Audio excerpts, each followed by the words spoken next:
Ayan na ang ating mga halaman. Day 16.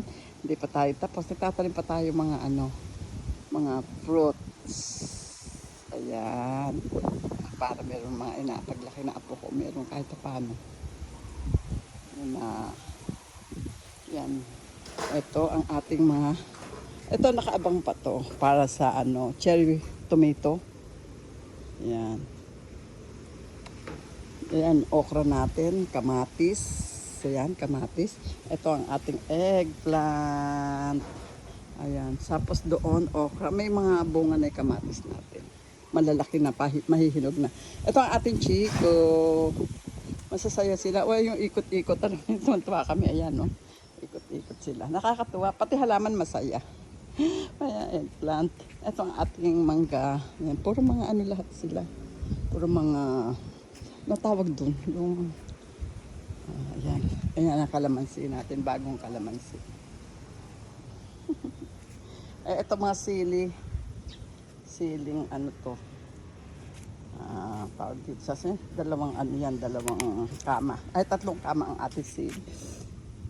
Bunutan natin ng inaagwa kasi yung kanyang sustansya. Meron tayong talbos. Ayun, may kangkong na tayo. Gumagapang na ang ating kangkong. Ang talbos natin malapit na rin gumapang. Ay, mga patatas. Ay, mga patola. Ito ang ating, punta tayo dito para makita nyo. Ayan. Ito ang ating kamatis. Look. O, di ba may mga bunga na, ayan o, ang dami. Kumpul-kumpul sila. Ayan. Ito medyo nasalanta sila ng insekto. Pero okay na, nakaka-recover na sila. Ito, ayusin natin to. Ang ginagawa lang natin dito, yan. So, sa ko lang to nakita. Minsan maganda rin. Ayan, ito, ginaganyan ko to, mga lods. Tapos, kukuhanin ko siya. Iipit natin dito. Ayan, pag nakaipit na siya, dyan tutuloy na siya.